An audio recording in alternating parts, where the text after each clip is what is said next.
Léonard de Vinci, un génie universel de la Renaissance. Léonard de Vinci, 1452-1519, était bien plus qu'un peintre, il était un véritable homme de la Renaissance, connu pour son insatiable curiosité, ses talents multidisciplinaires et sa capacité à penser des siècles en avance sur son époque. Né à Vinci, en Italie, Léonard ne se limita pas à un seul domaine.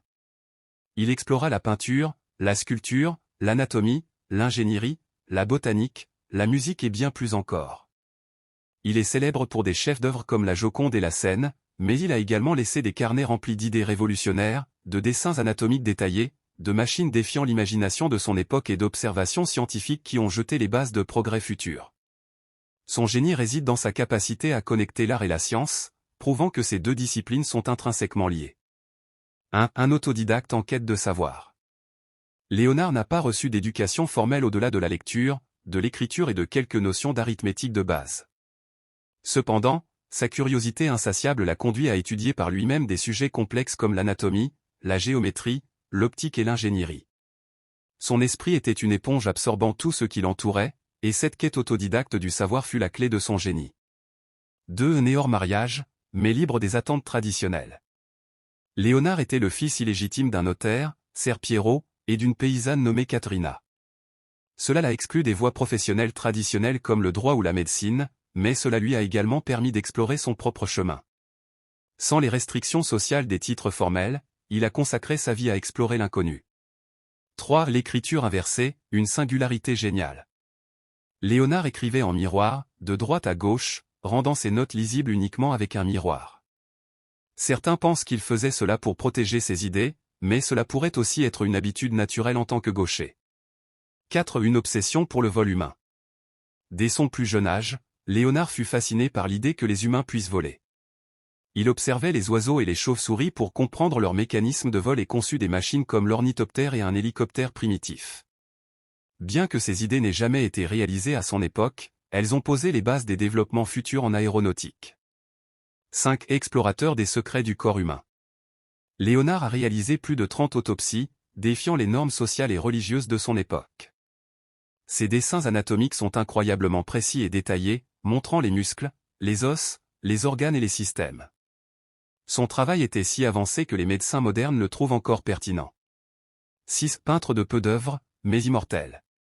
Bien qu'il soit principalement connu comme peintre, Léonard a achevé très peu d'œuvres au cours de sa vie.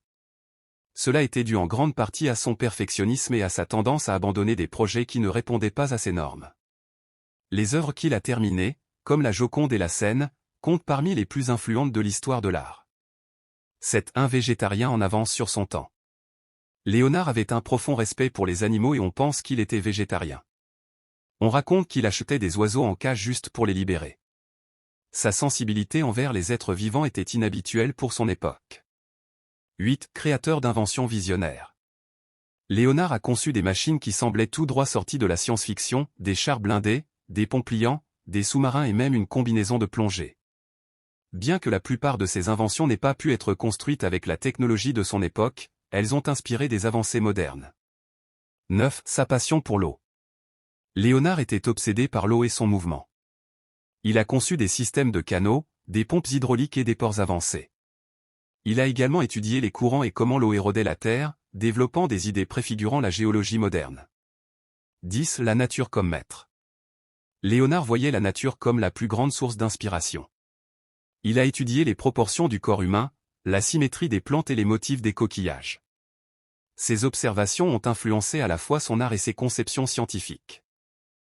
La Joconde, son œuvre la plus énigmatique. La Joconde n'a jamais été remise au commanditaire qui l'avait commandée, et Léonard l'a gardée avec lui jusqu'à sa mort. Son sourire énigmatique, réalisé grâce à une technique d'ombrage appelée sfumato, continue de captiver le monde. Observateur de fossiles et critique des mythes.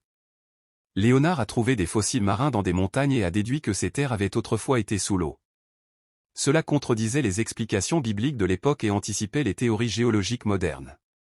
13. Concepteur de machines de guerre. Pendant son temps en tant qu'ingénieur militaire, Léonard a conçu des armes telles que des canons à tir rapide et des machines de siège. Bien que beaucoup de ces conceptions n'aient jamais été utilisées, elles démontrent son ingéniosité et sa capacité à résoudre des problèmes complexes. 14. Un maître de la perspective dans l'art. Léonard a révolutionné la peinture en utilisant la perspective pour créer profondeur et réalisme. Il était un maître dans l'art de capturer comment la lumière et l'ombre interagissent avec les surfaces. 15. Un esprit curieux et insatiable. Ses carnets regorgent de questions et d'observations, telles que comment bouge la langue d'un oiseau, ou qu'est-ce qui fait battre le cœur. Cette curiosité insatiable l'a conduit à explorer les sujets de manière interdisciplinaire. 16. Ses découvertes sont restées non publiées. Léonard n'a jamais publié ses découvertes scientifiques, en partie parce qu'il les considérait incomplètes. Cela a limité leur impact immédiat, mais ses notes ont profondément influencé les générations suivantes. 17. Un perfectionniste éternel. Léonard était rarement satisfait de son travail. Ce perfectionnisme l'empêchait de terminer de nombreux projets, mais il garantissait également que ce qu'il achevait était d'une qualité exceptionnelle. 18. Aimé par les puissants. Léonard a travaillé pour certains des dirigeants les plus importants de son époque, y compris Ludovico Sforza à Milan et le roi François Ier de France, qui le considérait comme un ami proche et a pris soin de lui dans ses dernières années. 19. Ses dessins anatomiques restent pertinents. Beaucoup de ses dessins anatomiques, comme l'homme de Vitruve, sont encore étudiés pour leur précision et leur beauté. Sa combinaison d'art et de science reste inégalée. 20. Une fin digne d'un génie. Léonard a passé ses dernières années en France, invité par le roi François Ier. Il est mort en 1519, et selon la légende, il s'est éteint dans les bras du roi, qui l'admirait profondément. L'héritage immortel de Léonard. Léonard de Vinci représente l'idéal d'un penseur multidisciplinaire, un homme qui ne voyait pas de limite entre l'art, la science et la philosophie. Sa capacité à observer, questionner et créer continue d'inspirer des générations d'artistes, de scientifiques et d'innovateurs. Sa vie rappelle que la curiosité et le savoir n'ont pas de frontières.